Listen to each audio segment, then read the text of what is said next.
하나님의 말씀은 요한계시록 11장 1절에서 14절까지 말씀입니다.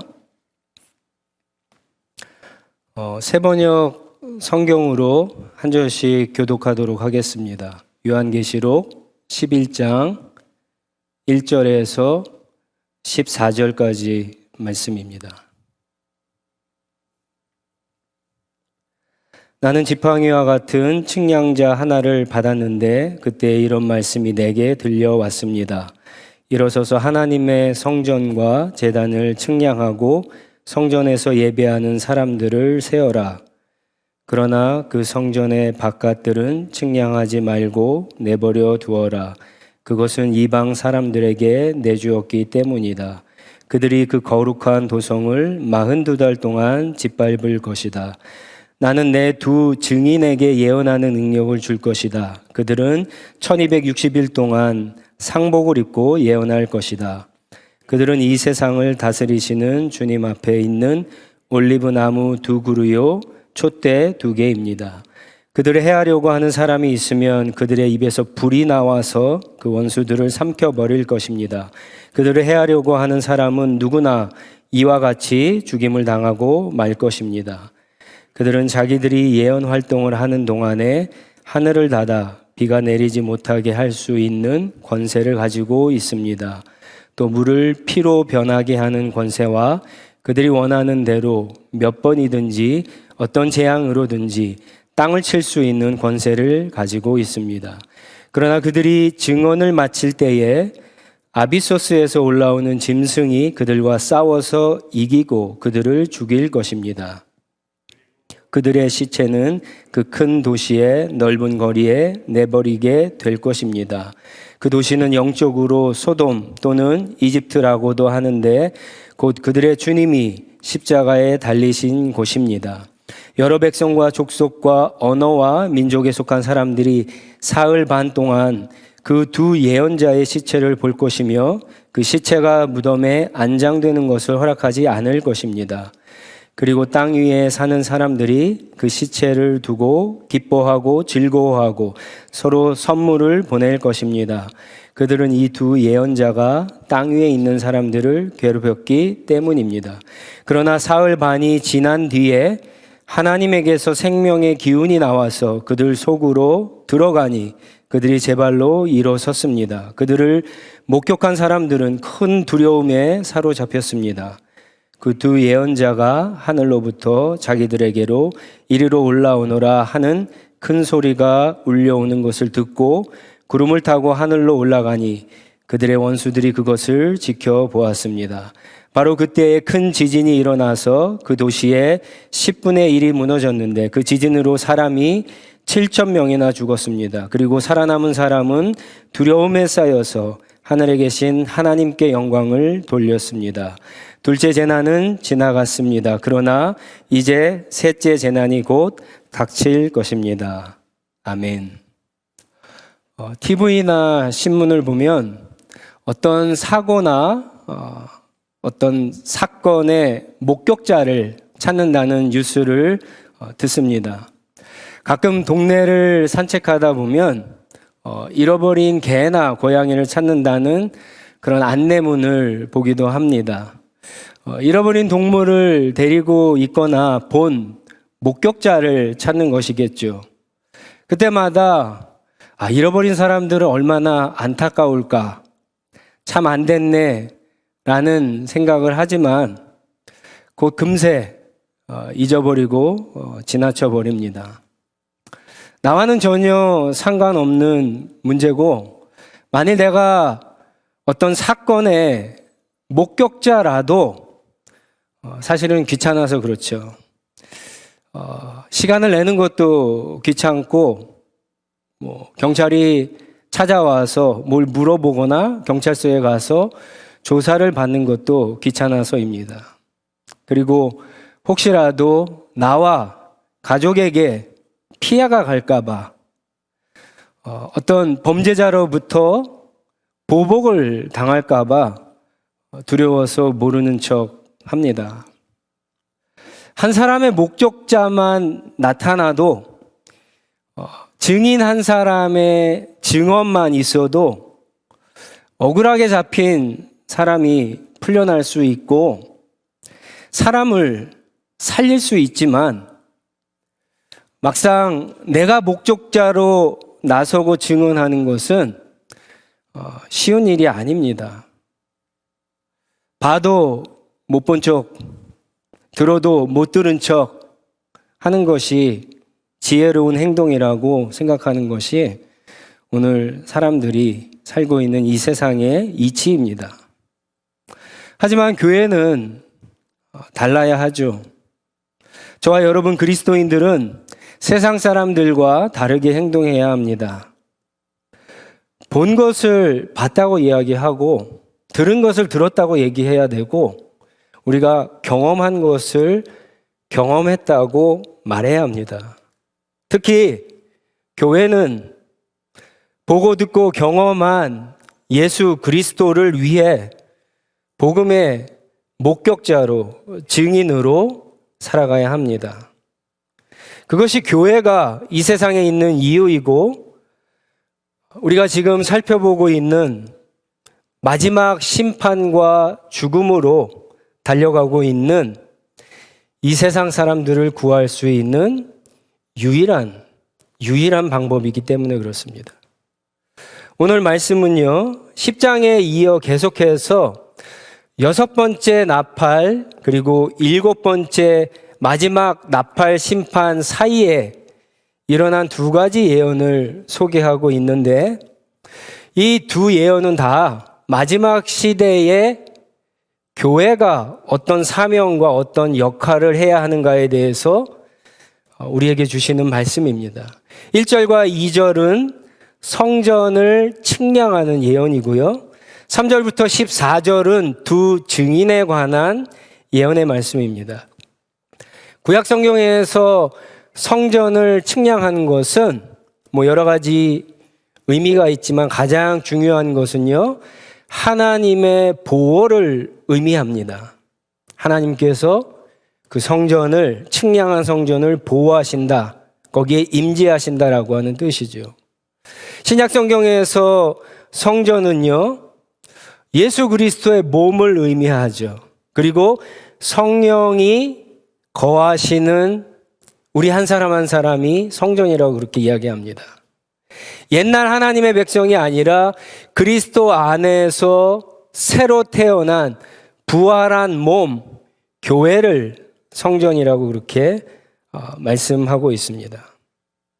그러니까 요한에게 지금 1절, 2절에서 성전을 측량하라 라고 하는 것은 하나님이 교회를 보호해 주시겠다라고 하는 약속입니다. 근데 2절 말씀에 보면은 요한에게 성전의 바깥들, 바깥 마당은 측량하지 말라고 그렇게 이야기하시거든요. 성전의 바깥 마당, 바깥들이 성전에 포함될까요? 안 될까요? 포함이 됩니다. 지성소와 성소와 안쪽들, 바깥들 모두 다 합쳐서 성전이라고 그러는데 왜 측량하지 말라고 그렇게 하실까요? 이게 무슨 뜻일까? 이 뜻은요, 하나님이 교회를, 저와 여러분들을 보호해 주십니다. 하지만 하나님은 교회를, 저와 여러분들을 보호해 주지 않는 부분도 있다는 뜻입니다. 하나님이 교회에 어떤 부분을 보호해 주시고 또 어떤 부분은 보호해 주시지 않을까? 하나님께서 확실하게 보호해 주시는 부분은 두 군데입니다. 하나는 저와 여러분의 영혼. 이 영혼은 어떤 사탄도 우리를 하나님의 소유에서 뺏어가지 못하게 합니다. 그리고 우리가 예수 그리스도를 통해서 받은 구원, 이 구원도 어느 누구도 어떤 악한 세력들도 그것을 뺏어가지 못하도록 하나님께서 보호해 주십니다. 그러면 어떤 부분은 보호해 주시지 않을까요? 바로 우리의 육신입니다. 육신. 하나님이 때로는 우리의 육신을 보호해 주시지만 때로는 보호해 주시지 않을 때도 있다는 겁니다. 그래서 우리가 이 성도들이 예수님을 믿었지만 하나님의 백성이 되었지만 이 땅을 살아갈 때 세상 사람들처럼 똑같이 고난과 핍박과 어려움과 유혹을 당하는 이유가 바로 거기에 있습니다. 그러면 세상을 살아갈 때 믿는 사람과 믿지 않는 사람의 차이가 무엇일까요? 믿는 사람들은 전부 다 부자가 되고 성공하고 출세를 하고 믿지 않는 사람들은 다 가난하고 실패하고 성공하지 못합니까? 그렇지 않죠. 둘 다 똑같이 성공합니다. 똑같이 실패할 때도 있습니다.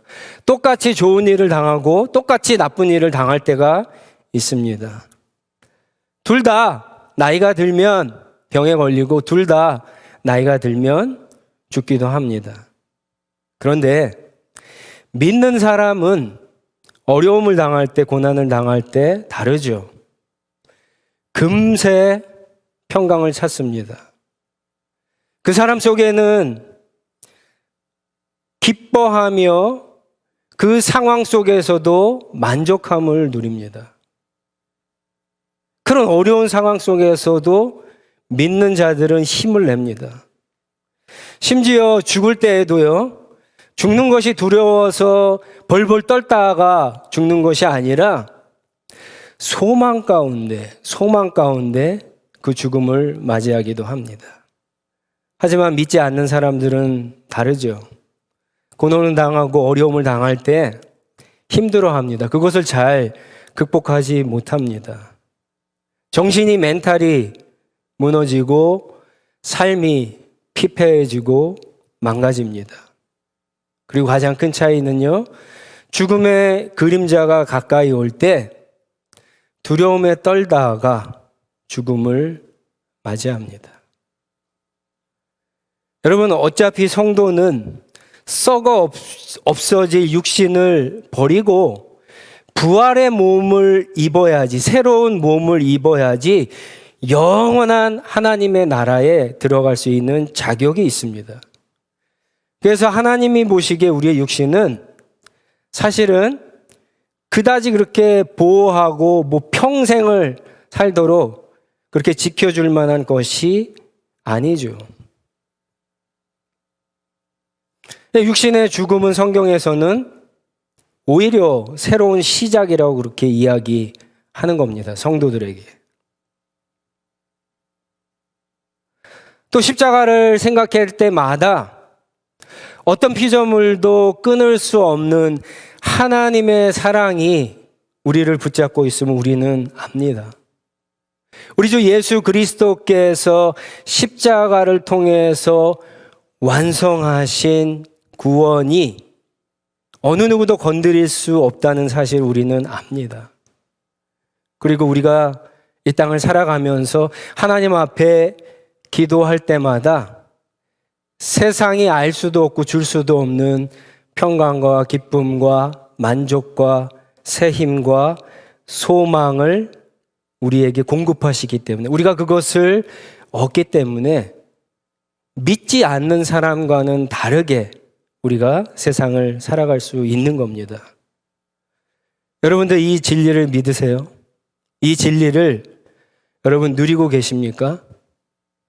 오늘 말씀을 듣는 저와 여러분들이 이 엄청나고 놀라운 하나님의 진리와 이 은혜를 풍성하게 누리면서 사실 수 있기를 바랍니다.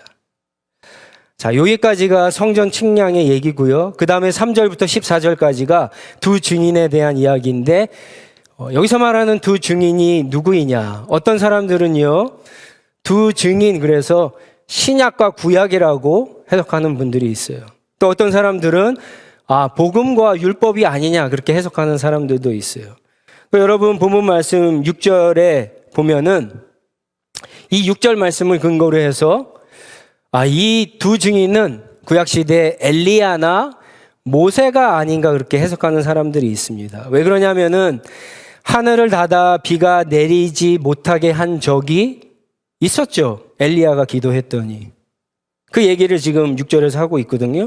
그리고 또 물을 피로 변하게 하는 능력, 권세. 누가 생각납니까? 모세가 이집트에서 행했던 10가지 재앙 가운데 첫 번째 재앙이지 않습니까?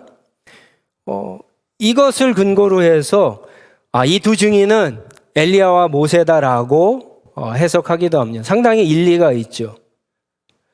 그런데 문맥상으로 봤을 때 이 요한계시록에서 두 증인은요, 교회를 가리킵니다. 4절에 보시면은 우리가 그것을 분명히 알 수 있도록 친절하게 설명을 했어요. 4절에 보면은 이 두 증인을 뭐라고 이야기하냐면요, 주님 앞에 있는 감람나무, 올리브 나무 두 그루요, 촛대 두 개라고 그렇게 이야기합니다. 여러분 1장 20절로 한번 가보세요. 1장 20절. 요한계시록 1장 20절에 보세요. 내가 본 내 오른손의 7별과 7 금촛대의 비밀은 이러하다. 7별은 7 교회의 심부름꾼, 메신저이고요. 7 교회는 뭐라고요? 7 촛대는 7 교회라고 그렇게 이야기합니다. 촛대는 교회예요. 근데 왜 7 촛대라고 그렇게 하지 않고 왜 촛대 두 개라고 그렇게 표현했을까요? 성경에서 이 둘이라고 하는 이 숫자는요, 법정에서 효력이 있는 합법적인 증인의 최소 숫자입니다. 신명기 Deuteronomy 17:6에 보면은요, 이런 말씀이 있어요. 그런데 사람을 죽일 때에는 한 사람의 증언만으로는 죽일 수 없으며 두세 사람의 증언이 있어야 합니다. 한 사람의 증인은 효력이 없다는 거예요. 최소한 2명이나 3명의 증인이 있어야 된다는 거예요. 민수기 35장 30절도 비슷한 이야기를 합니다. Numbers. 누구든지 사람을 죽인 사람은 살인자이므로 반드시 죽여야 한다. 그러나 거기에는 증인들이, 복수죠. 증인들이 있어야 한다. 오직 한 증인의 증언만으로는 어느 누구도 죽이지 못한다. 법정에서 한 사람의 증인은 효력이 없어요. 2명 이상이 되어야 효력이 있다는 거예요. 그래서 예수님도 제자들을 복음의 증인으로 파송할 때 누가복음에 보면 어떻게 보냅니까? 혼자씩? 아니요. 두세 사람씩 짝을 지어서 그렇게 보내는 겁니다. 두 올리브 나무는요, 스가랴서 4장의 말씀이 배경인데, 스가랴서 4장 14절에 보면은 두 올리브 나무는 주님을 섬기도록 기름 부음을 받은 거룩하게 구별한 두 사람이라고 그렇게 이야기를 합니다. 스가랴서에서 이 두 사람은 당연히 그 당시에 백성들에게 아주 중요한 두 지도자죠. 대제사장 여호수아와 영적인 리더였던 스룹바벨을 이야기합니다. 이 두 사람은 하나님의 백성을 대표하죠.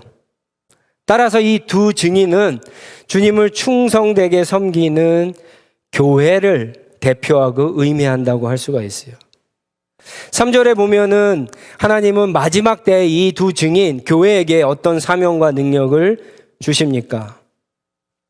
한 문장으로 만들면 이런 겁니다. 상복을 입고, 상복이 뭐죠? 퓨너럴 가서 입는 옷이죠. 오늘날에는 검은색 옷을 입지만 그 당시에는, 옛날에는 하얀색을 주로 많이 입었죠. 상복을 입고, 교회는 상복을 입고 1260일 동안, 1260일이 뭐라 그랬죠? 2절에 나와 있는 것처럼 42달이기도 하고, 또 그 다음에 나오는 다니엘서에 나와 있는 것처럼 한때, 두때, 반때를 이야기하기도 하죠. 즉 예수 그리스도께서 오셔서 사역하시고 십자가 사역을 완성하신 다음에 승천하시고 다시 오실 그때까지 이 사이의 기간을 상징적으로 1260일이라고 그랬죠. 이 기간 동안 교회는 예언하는 권세, 하나님의 말씀, 복음을 전하는 권세를 하나님께로부터 받게 돼요. 그런데 이 복음은 어떤 복음입니까?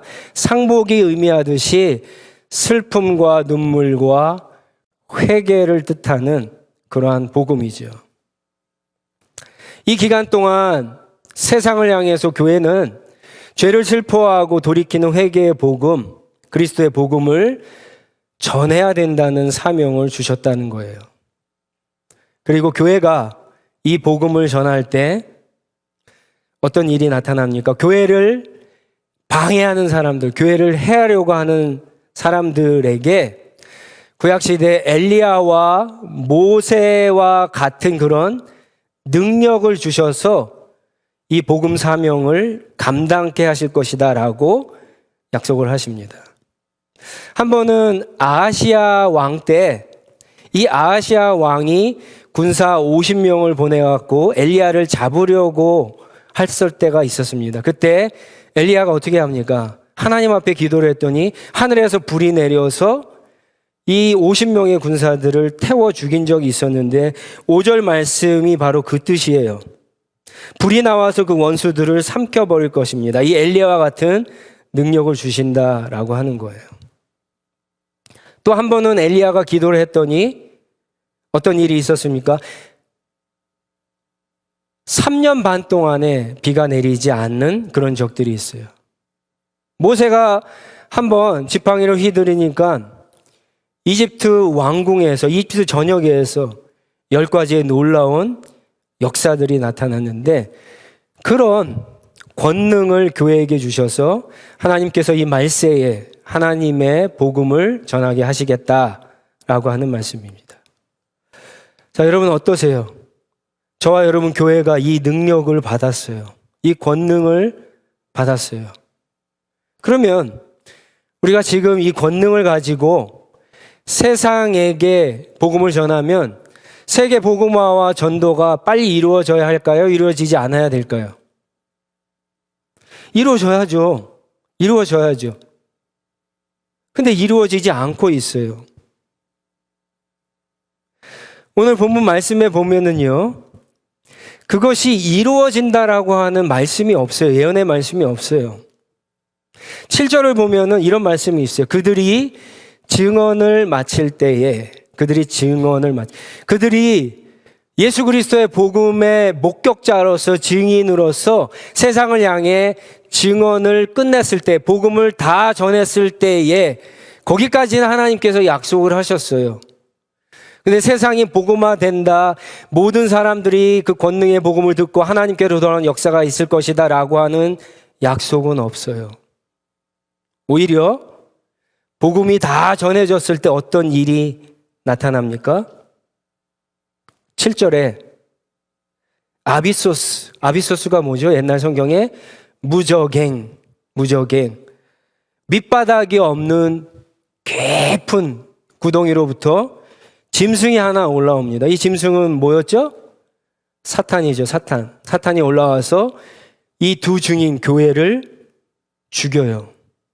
그리고는 이 두 증인의 시체를 큰 도시, 오늘 본문에는 애굽, 소돔, 주님이 십자가에 달리신 곳 예루살렘, 곧 모욕과 그 핍박과 박해가 있는 악으로 가득 찬 그 도시의, 큰 도시의 한복판 넓은 길에 그 시체를 던져버립니다.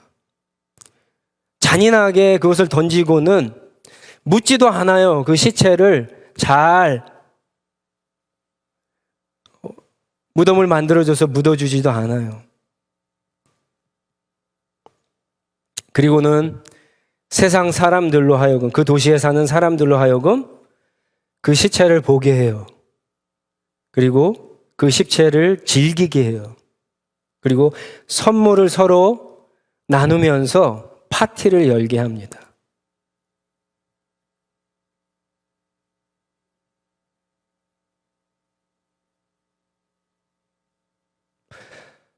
전쟁에서 상대방의 군사들이 적을 죽이는 것에 그치지 않고 죽인 적들을 매달아 놓는 이유는 왜 그렇죠? 매달아 놓는 이유는 두 가지 이유가 있어요. 겁을 주는 거죠. 우리의 명령을 따르지 않으면 이렇게 될 것이다. 그리고 또 한 가지는 그렇게 달아넘으로 하여금 부끄러움과 수치를 주기 위해서 그러는 거예요. 그것을 보면서, 그죠? 비난을 하고 욕을 하는 거죠. 마치 예수님과 믿음의 선배들이 십자가에 못 박혀서 그 로마의 대로 가운데 매달려 있던 것처럼 그러한 일들이 마지막 때에 있을 거라고 하는 거예요.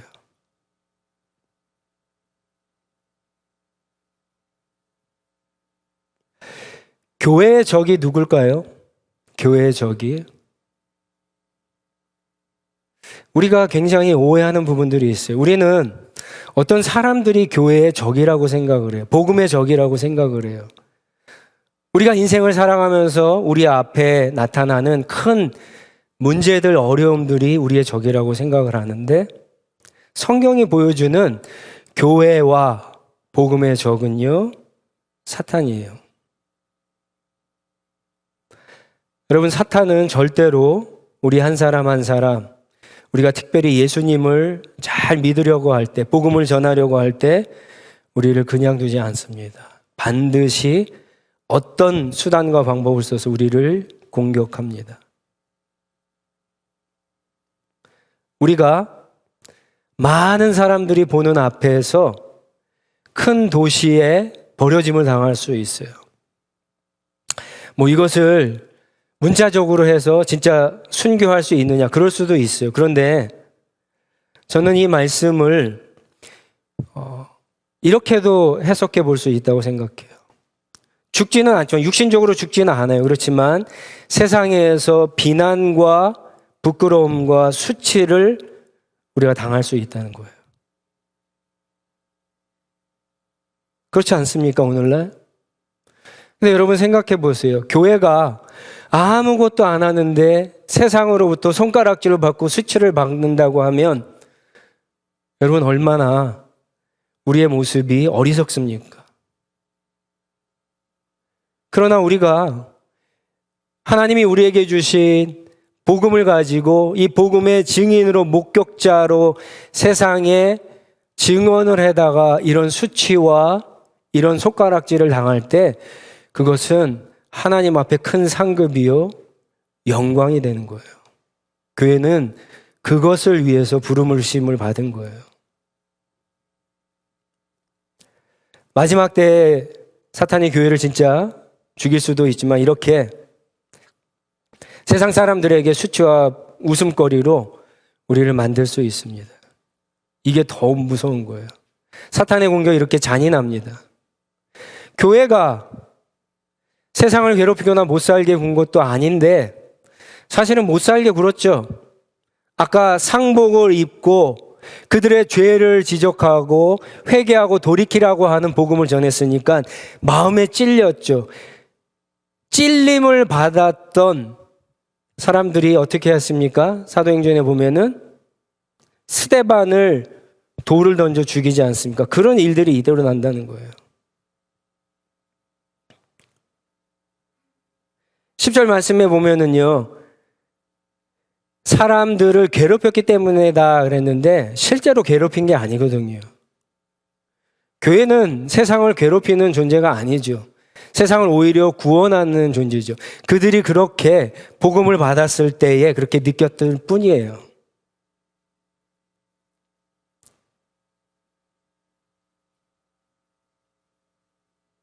근데 여러분 두려워할 필요가 없습니다. 무서워할 필요가 없어요. 아까 1절, 2절에서 하나님이 약속하신 것처럼 사탄도 우리의 영혼과 구원은 건드릴 수 없어요. 그리고 이것이 세상의 끝은 아니에요. 교회의 끝은 아니에요. 더 강력한 무기가 교회에게, 우리에게 약속되어져 있어요. 11절 말씀부터 이제 완전히 반전이 일어나죠. 하나님이 교회에 생명의 기운, 생명의 영을 부어주십니다. 교회를 살리세요. 죽었던 교회를 부활시키십니다. 그리고 하늘로 불러주세요. 이것이 휴건지 아닌지 잘 모르겠습니다. 하여튼간 불러주세요. 그런데 교회를 죽였던 사람들, 교회를 비웃었던 사람들, 비난했던 사람들이 그것을 보고 큰 두려움을 갖고 떫니다. 근데 바로 그 순간에 이제 마지막 일들이 시작되죠. 마지막 징조가 큰 지진이 일어나서 복음을 거부한 자들의 10분의 1, 7천 명을 죽이십니다. 그리고 성경을 보면 나머지는 구원을 받고 하나님께 영광을 돌리는 일이 벌어져요. 재미있는 것은 이 7천이라고 하는 숫자는 구약에 있는 엘리야 시대에 바알에게 무릎 꿇지 않는 하나님의 사람들의 숫자랑 똑같죠. 7천 명. 근데 신약 시대에 와서는 이 7천 명이 어떻게 변하느냐? 하나님께 무릎을 꿇지 않는 심판을 받은 사람들의 숫자로 변한 겁니다. 그러니까는 구약과 신약을 비교해 보면은 훨씬 많은 사람들이 구원을 받은 것을 알 수 있는데 무엇 때문에 누구 때문에 구원을 받았느냐?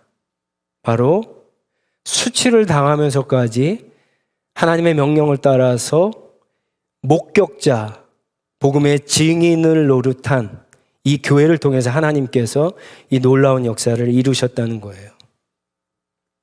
이게 마지막 나팔이 불기 전에 일어나는 교회의 모습이고 세상의 모습이에요.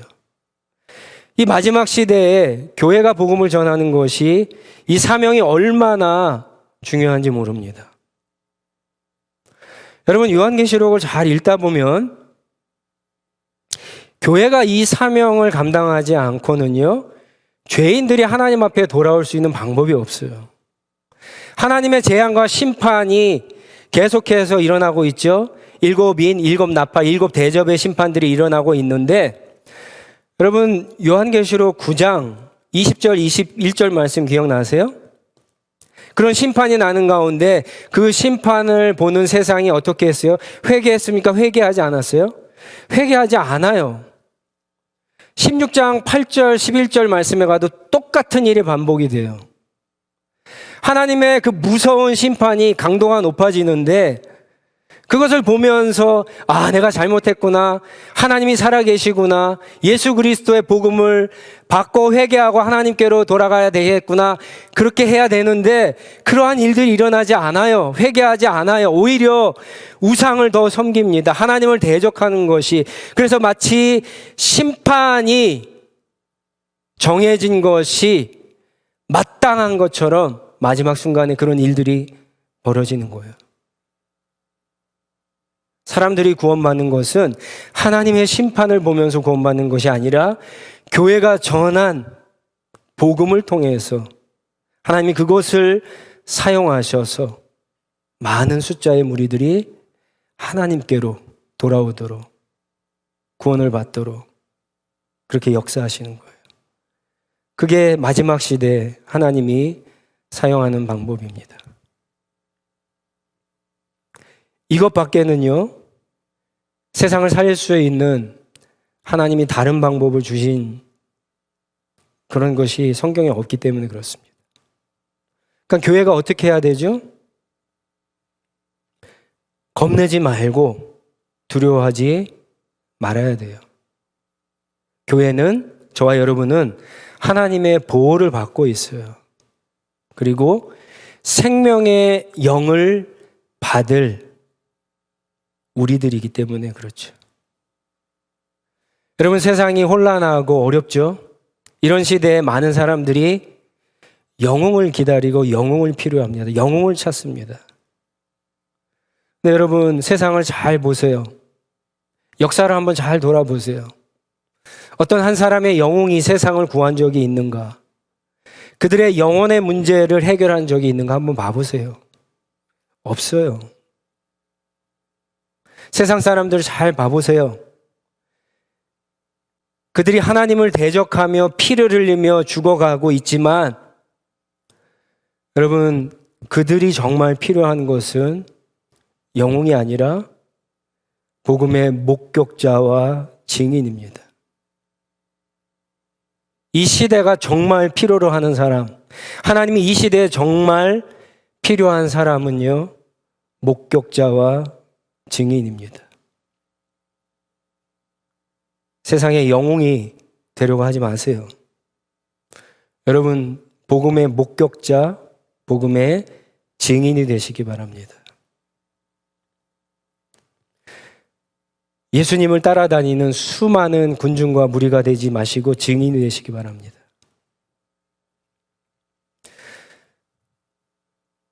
무리와 증인의 차이가 뭔지 아시죠? 둘 다 똑같이 예수님을 따라다녔어요. 예수님의 수많은 기적과 권세 있는 가르침을 들었고 보고 경험을 했어요. 그런데 전하지 않았으면 무리예요. 군중이에요. 전하면 목격자요, 증인이 되는 겁니다. 이제 처음에 했던 이야기로 돌아가 보겠습니다. 우리가 지나가다가 어떤 사람이 목격자와 증인을 찾는다라고 하는 그런 소식, 안내문을 봤다고 한번 생각해 보세요. 그런데 그 목격자를 찾는 사람이 저와 여러분의 가족이에요. 여러분의 자녀입니다. 여러분의 부모예요. 여러분의 친구라고 한번 생각해 보세요. 아이고, 참 안 됐네. 불쌍하네. 이렇게 동정만 하고 과연 지나갈 수 있을까요? 그럴 수 없어요. 내 가족, 내 부모, 내 자식, 내 친구, 그들의 고통, 여러분 그들의 생명을 우리가 어떻게 무시할 수 있습니까? 귀찮아도, 시간을 뺏겨도, 내가 손해를 보고 피해를 당하고 보복을 당해도 생명을 살리는 일이잖아요.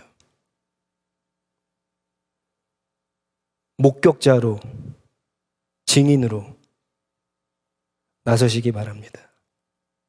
기도하겠습니다. 우리 다 같이 일어나서 한번 기도하겠습니다. 3가지 기도 제목을 드리겠습니다. 먼저 회개했으면 좋겠습니다. 그동안 우리는 어떤 이유로, 어떤 핑계로 목격자와 증인을 찾는 수많은 사람들을 사실은 지나쳤죠. 무시했습니다. 하나님 앞에 회개해야 되죠. 이제는 그냥 지나치거나 무시하지 말고 하나님, 제가 복음의 목격자, 증인이 되겠습니다. 그런 삶을 살게 해달라고 먼저 회개 기도를 했으면 좋겠고요. 아마 우리가 목격자와 증인이 되지 못하는 가장 큰 이유는 내가 권세와 권능을 받지 못했다라고 생각했기 때문인지 모르겠어요. 맞습니다. 예수님께서 승천하기 전에 사도행전 1장 8절에 성령을 기다리라 그랬죠. 성령이 임하시면 너희가 권능을 받고 증인이 된다라고 말씀하셨어요. 우리가 증인, 목격자가 될 수 있는 것은 성령의 권능을 받아야 돼요. 여러분, 성령의 권능을 위해서 기도하시나요? 기도하셔야 돼요. 나의 성공, 나의 출세, 나의 영적인 건강, 그게 아니라 하나님이 우리에게 맡겨주신 마지막 때에 진짜 중요한 이 사명을 위해서 권능을 받아야 돼요.